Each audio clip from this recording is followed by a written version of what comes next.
Alors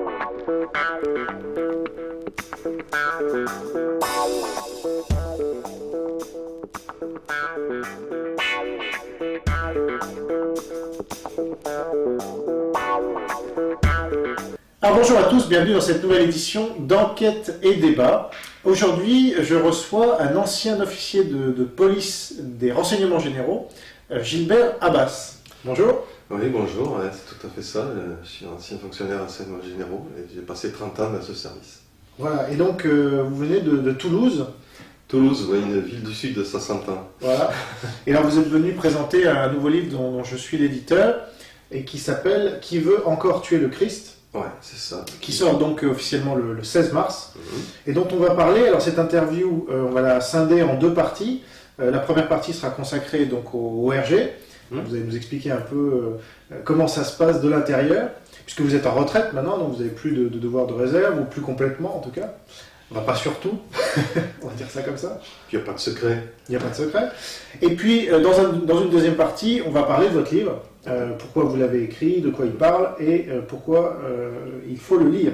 Alors, donc première question, les RG, il y a tout un mythe autour des RG, ce sigle. Est-ce que, pour vous, c'est une police politique? Déjà, on va commencer comme ça, parce que c'est souvent une accusation directe qui est portée contre les RG. Alors là, vous avez le droit déjà sur... Directement. Non, c'est un mythe, c'est tout à fait ça, c'est même presque un fantasme. Dire que les renseignements généraux est une police politique est une grosse erreur. Moi, donc, j'aurais dû être viré des renseignements généraux plusieurs fois, puisque j'ai servi sous plusieurs présidents de la République qui étaient de couleurs différentes. Donc c'est complètement idiot.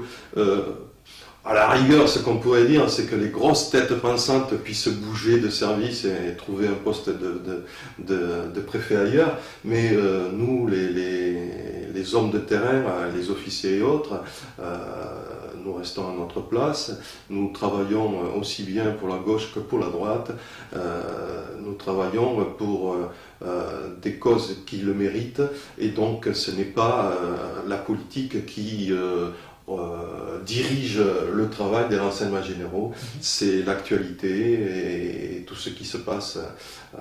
Moi en particulier, j'avais un genre de travail qu'il me fallait faire qui était très précis, et que ça soit à droite ou à gauche, c'était toujours le même travail qu'il fallait que je fasse. Si je m'occupais par exemple de terrorisme, que ce soit la gauche ou la droite, je m'occupais toujours de terrorisme.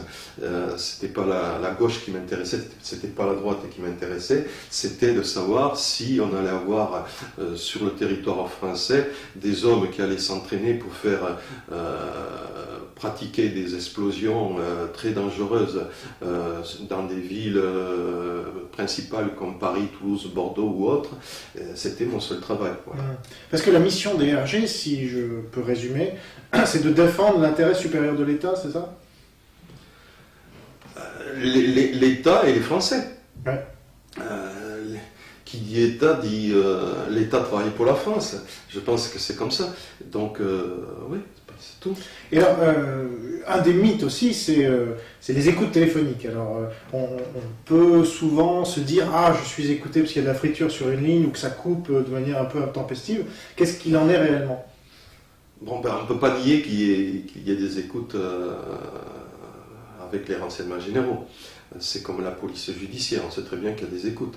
Ce ne sont pas les mêmes. Déjà d'une part, c'est deux types d'écoutes qui existent. La police judiciaire, ce sont des écoutes pénales qui sont ordonnées par le juge d'instruction, tandis que les écoutes au niveau des renseignements généraux sont totalement différentes. Elles sont signées par le préfet et par le ministère de l'Intérieur. Donc, les écoutes, quand il y a des écoutes au niveau des renseignements généraux, elles sont totalement légales. Il ne faut pas imaginer, comme on le voit dans les films ou autres, que les écoutes sont sauvages. On ne peut pas procéder à des écoutes sauvages. Si on le dit, c'est totalement faux. Donc ça n'existe pas. Des écoutes ordonnées, signées, sur, bien sûr, argumentation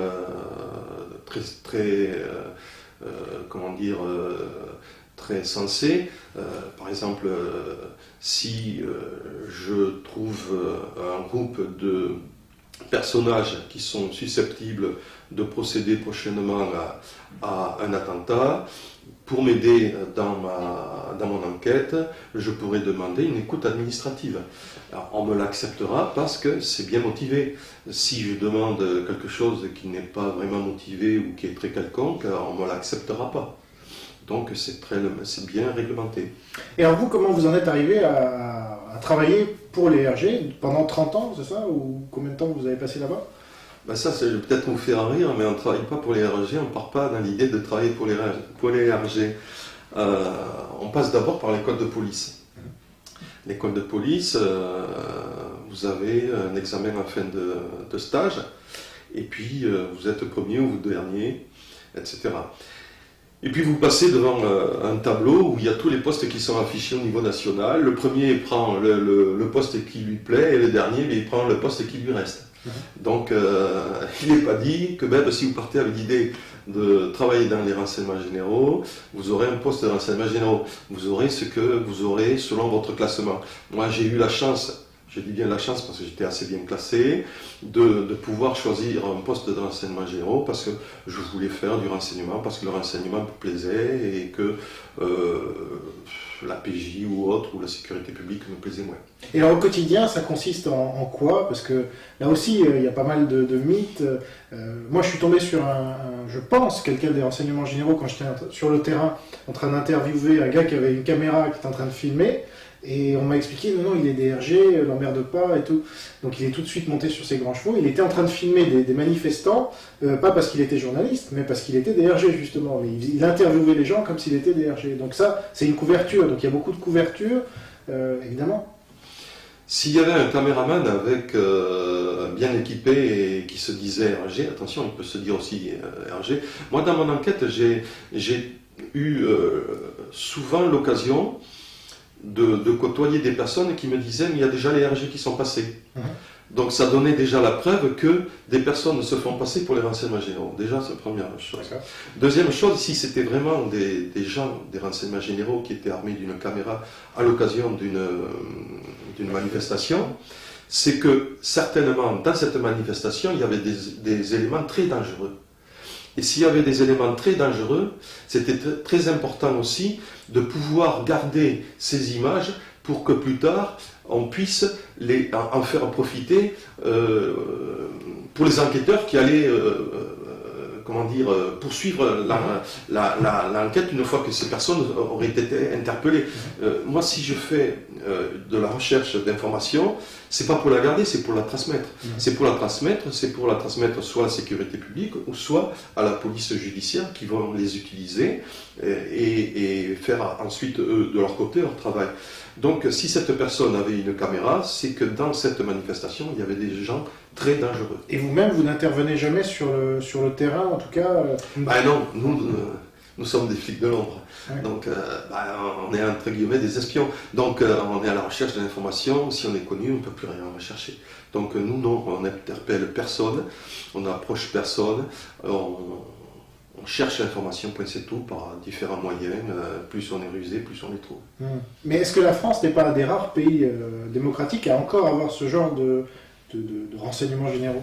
Ah non, tous les pays ont un service de renseignement. Ah bon? Tous les pays ont un service de renseignement, oui, mais sous la forme de services secrets. Or vous, les RG, c'est pas les services secrets. Justement, souvent vous marchiez un peu dessus avec la DST parce que... Oui, la DST et les RG maintenant sont plus qu'un seul service. Ouais.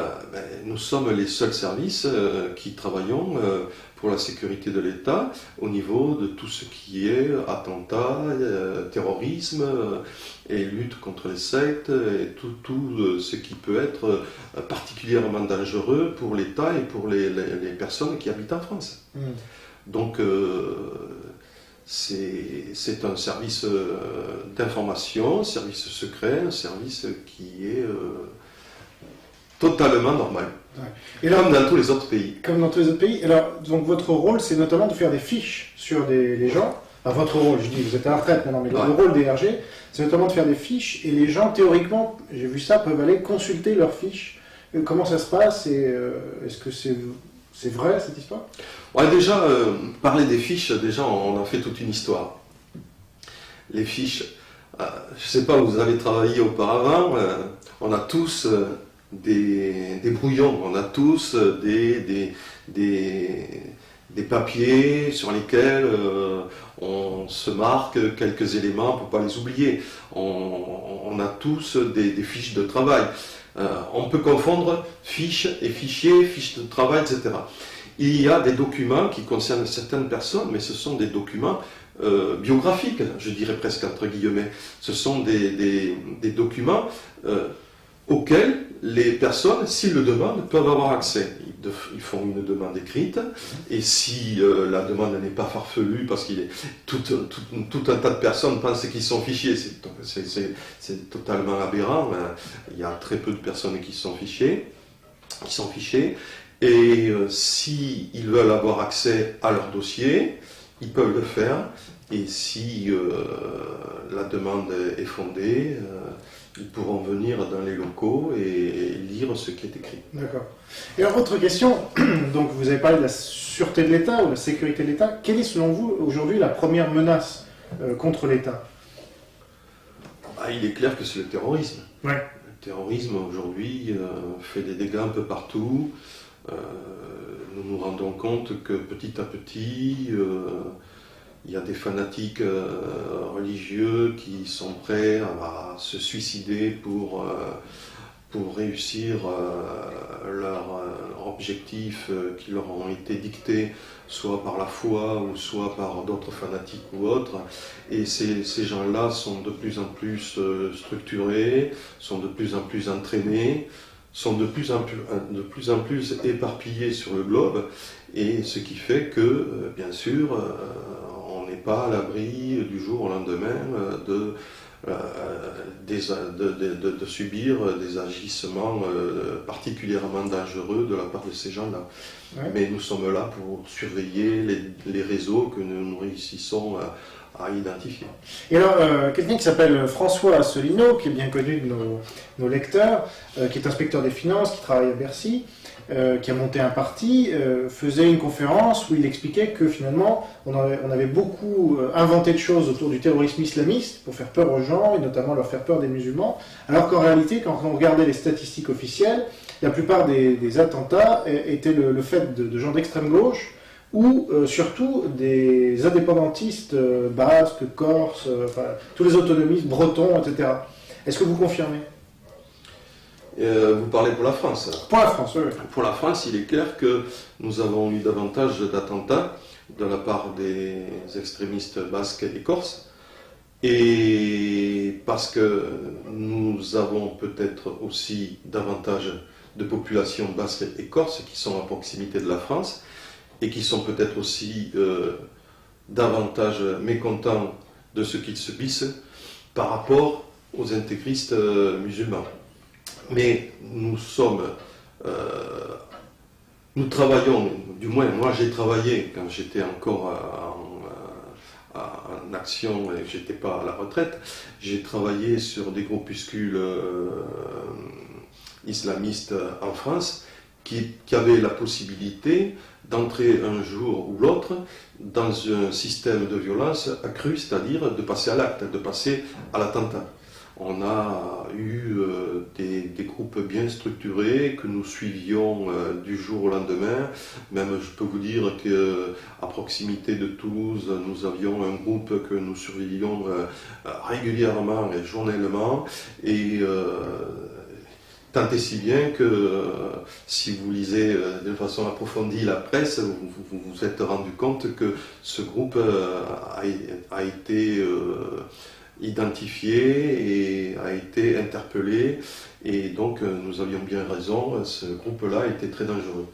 Il en existe malheureusement d'autres, mais je vous rassure, ils sont sous bonne garde, nous les connaissons pour la plupart, nous les suivons régulièrement, nous connaissons leurs contacts, ils sont suivis, et ils ne passeront pas à l'acte comme ça. Nous pourrons prévenir et nous l'avons déjà fait plusieurs fois. Et nous faisons très bien notre travail. S'il n'y a pas d'attentats terroristes islamistes en France depuis une quinzaine d'années, c'est parce qu'ils ont été déjoués en amont. C'est ce que vous voulez dire? Bien sûr, bien sûr. On a eu des tentatives d'attentats qui ont été déjouées. Ça a été communiqué dans la presse, ça, ou pas forcément? Bah, écoutez, je lis pas toujours la presse. Ouais. C'est peut-être mon défaut. Je ne veux pas vous dire, mais je sais qu'ils ont été déjoués. D'accord. Et alors, autre question, est-ce que les RG ont une préoccupation par rapport à ce qui se dit dans les mosquées? Parce qu'il y a un certain nombre d'imams qui sont étrangers, qui n'ont pas, on peut le dire, forcément les valeurs de la France chevillées au corps. Ils sont plus radicaux, c'est certain, pour certains, ouais, c'est voilà. sûr. Ils parlent en arabe, donc c'est compliqué. Est-ce que les RG font un travail au niveau des mosquées ou pas? Et, étant donné que dans les mosquées, il peut se dire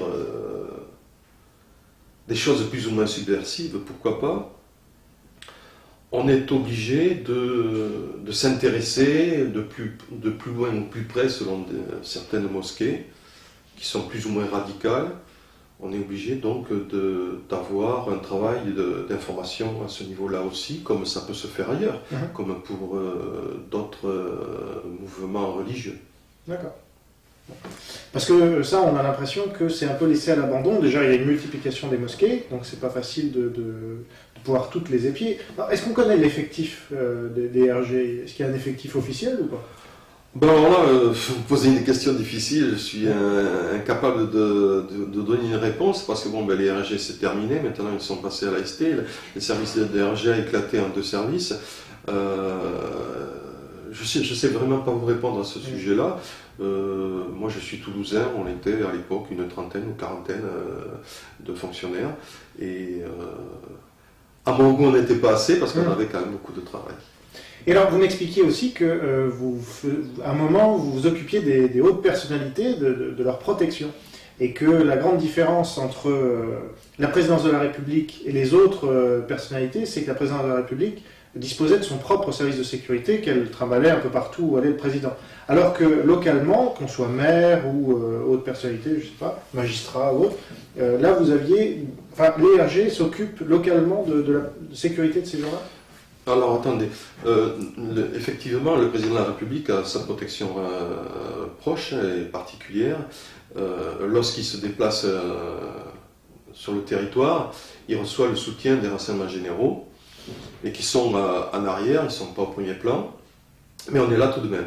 Après, nous avons tous les ministres qui se déplacent. Là, ce sont les renseignements généraux qui font la sécurité particulière, quoique les ministres ont aussi leurs hommes, mais nous travaillons comme un accord et ensemble. Ensuite, localement, les personnalités, quand je dis localement, sont des personnalités qui sont particulièrement connues et ce sont des grosses notoriétés. Moi, je suis à Toulouse, par exemple, Dominique Baudis, c'était une personnalité qui était très connue. Maire de Toulouse, maire de Toulouse, etc. C'est la 4e ville de France.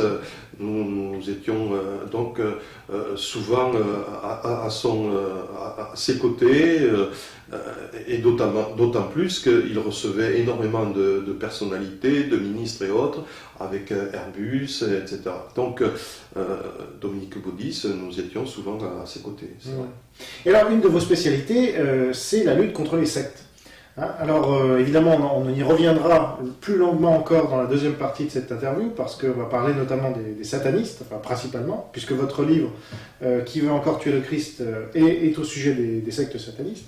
Mais avant d'en arriver là, j'aurais voulu vous poser quelques questions quand même sur la politique de lutte contre les sectes en France, parce qu'il y a différents organismes. Alors, il y a des organismes subventionnés, comme l'UNATFI, vous avez des organismes comme la MIVILUD, présidée par Georges Fenech en ce moment, et puis il y a les RG, et puis il y a peut-être la DST, enfin maintenant c'est un peu les mêmes services. Comment vous répartissez le travail?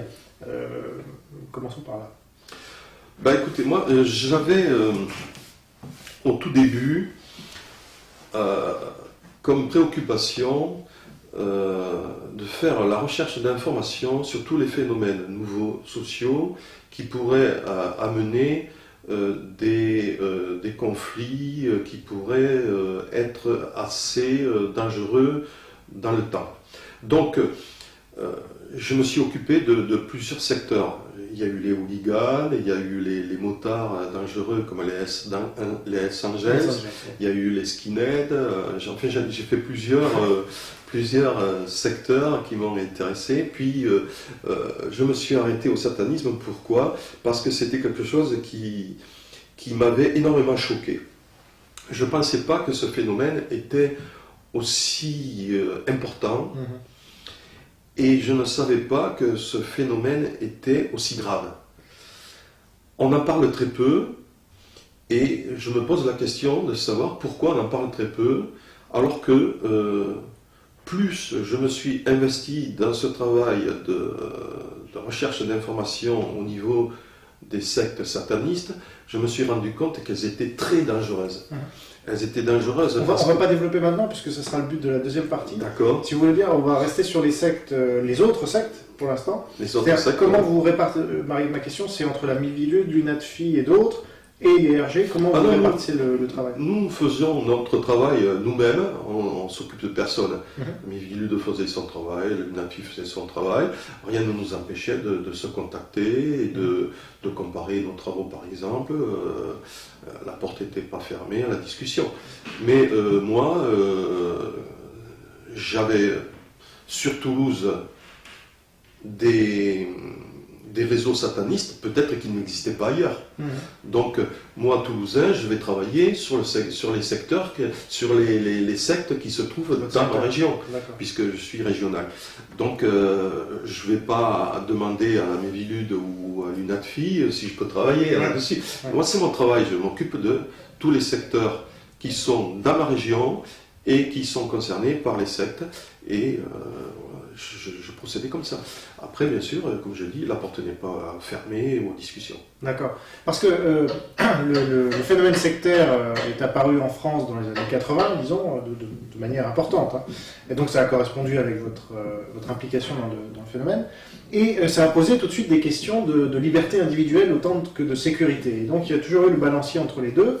Et moi, il me semble que par rapport aux États-Unis, par exemple, la France a eu une politique beaucoup plus dure envers des phénomènes sectaires, quitte à englober dans ce phénomène-là des gens qui faisaient grandir, enfin, qui cultivaient leur jardin, comme on dit, qui faisaient du bio ou des médecines naturelles. Et est-ce qu'il n'y a pas eu un amalgame, finalement, entre des gens totalement paisibles, qui n'emmerdaient personne, qui voulaient juste, par exemple, ne pas mettre leur enfant à l'école, etc., et puis des véritables sectes dangereuses, comme celles que vous citez, les satanistes, ou avec des gourous, avec la manipulation, on pourrait citer Raël, on pourrait citer les scientologues et compagnie, quoi. Est-ce qu'il y a eu un amalgame et avec ce problème au niveau des libertés individuelles? Moi, je dirais qu'au tout début, peut-être qu'on a vu des sectes partout. C'était un phénomène nouveau. Mais très rapidement, on s'est rendu compte que d'abord, on avait affaire à des sectes dangereuses. C'est normal. On ne peut pas s'occuper des sectes qui disent eux-mêmes ne pas l'être, comme les témoins de Jéhovah par exemple. Et tout simplement, avec le temps, le tri s'est réalisé.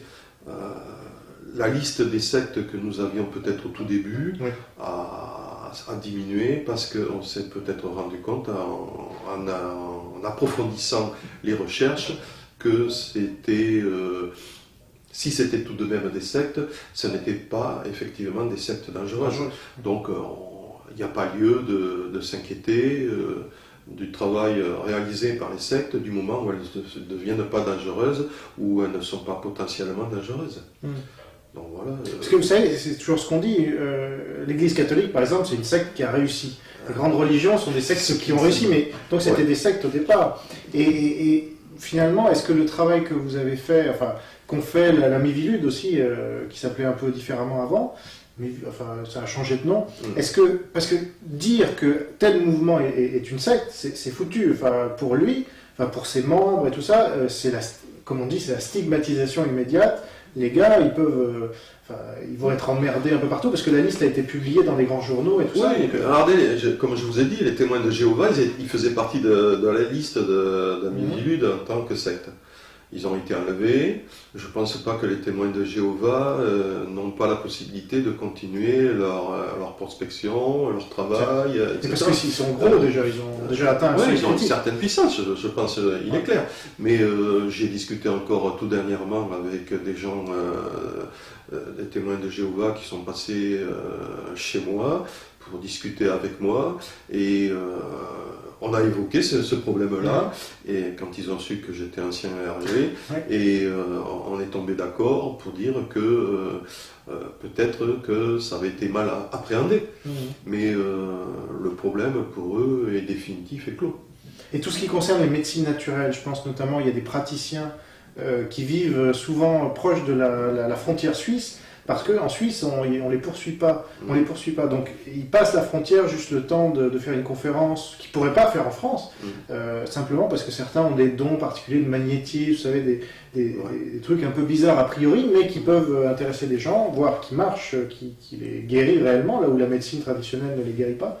Est-ce que là, il n'y a pas eu aussi, et il n'y a pas encore aujourd'hui, un certain nombre d'a priori, voire d'excès dans la lutte contre ce qui est qualifié un peu abusivement de secte?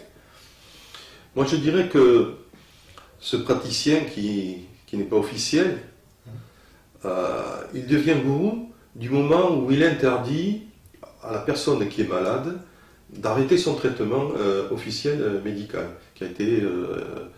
qui l'oblige à arrêter. Pour pouvoir suivre son traitement à lui, qui est du charlatanisme. Voilà. Donc, moi, je dis que le danger est là.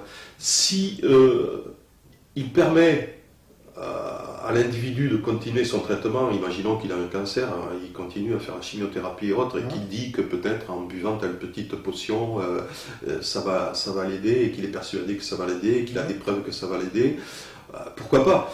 Mais s'il interdit au malade de continuer son traitement, là ça devient un gourou dangereux. Et là, je pense que ce personnage-là, il ne faut pas le laisser continuer. Mais alors pourquoi? Parce que les médecins peuvent aussi interdire à leurs patients de prendre, à l'inverse, des potions magiques, entre guillemets. Donc, eux, vous n'allez pas les qualifier de secte. Parce que c'est la médecine traditionnelle. C'est la médecine traditionnelle, et ils ont au-dessus une hiérarchie également qui les surveille, donc je pense que ils ne doivent pas faire n'importe quoi eux aussi de leur côté. Mais pourtant, on meurt de chimiothérapie aujourd'hui, même à haute dose. Et donc, pourtant, alors, c'est ça qui m'intéresse, c'est comment on décide ce qui est une secte et ce qui n'en est pas, sur quels critères. Ce pas des critères scientifiques, puisque si on regardait le nombre de morts, c'est clair que la chimiothérapie aujourd'hui tue beaucoup plus que la plupart des traitements. Oui, c'est vrai, vous avez raison. Maintenant, moi, je pars d'une idée que on n'ennuie pas le magnétiseur, on n'ennuie pas toutes ces personnes qui ne provoquent pas chez les patients des troubles plus graves que ceux qu'ils avaient. Certains même, il est clair, on l'entend dire autour de nous, ont des dons incroyables. Ceux qui enlèvent le feu, j'ai toujours entendu dire que quelquefois ils étaient appelés dans les hôpitaux quand il y avait des graves brûlés. Et donc on reconnaît peut-être plus ou moins leur pouvoir. Mais ce qui est dangereux, ce sont les gens qui disent avoir des pouvoirs et qui ne les ont pas. Ce sont des gens qui font croire qu'ils vont guérir alors qu'ils ne vont pas guérir. Ce sont des gens qui interdisent de prendre des médicaments, comme vous dites, qui sont peut-être dangereux, mais les leurs à eux sont encore plus dangereux. Donc... Mais est-ce que je suis d'accord, mais est-ce que c'est à l'État de choisir pour le citoyen ou pour le patient, ou est-ce que c'est pas plutôt au patient d'être libre dans son choix? Si après tout il choisit de laisser tomber la chimiothérapie pour la potion magique, on va l'appeler comme ça, en quoi est-ce qu'il ferait mal? Ouais, c'est effectivement, vous diriez presque une entrave à la liberté de soins. Mais après tout, on n'impose à personne de se faire soigner comme il veut. Ah si, justement, si. La politique actuelle... On demande aux gourous de ne pas profiter de leur charlatanisme pour pouvoir gagner de l'argent illégalement. C'est surtout ça. Après, c'est comme le suicide. si vous voulez vous tuer, on ne va pas être derrière vous pour vous mettre en prison parce que vous avez fait une tentative de suicide. Ouais. On va vous soigner si on peut vous sauver, et puis voilà. Mais alors pourquoi, les dernières questions là-dessus peut-être, mais c'est une question importante, parce que l'ordre des médecins par exemple, Ouais. dont vous dites qu'il est au-dessus et qui permet de réguler, en fait l'ordre des médecins n'est pas du tout démocratique déjà, parce qu'il cumule les fonctions de judiciaire et d'exécutif. Mhm. Il peut radier n'importe quel médecin en faisant sa propre justice, donc ça c'est pas vraiment dans les valeurs de la République.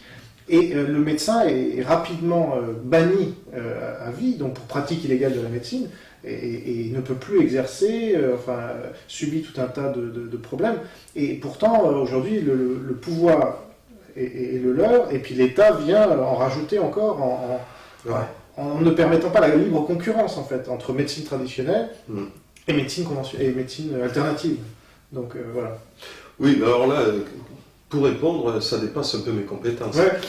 Ça ne touche pas trop aux renseignements généraux, ça ne touche pas à la recherche d'informations. Moi, personnellement, je vais vous dire, j'ai jamais enquêté sur un journaliste, sur un magistrat ou sur un médecin. Mhm. Et donc, je ne suis pas tellement apte à répondre à vos Parce que questions. nombre de vos ex-collègues, enfin j'en connais un certain nombre, Ouais. qui le font et qui font la vie impossible à ces gens. Mais bon, C'est comme possible. c'est pas voilà, votre expérience.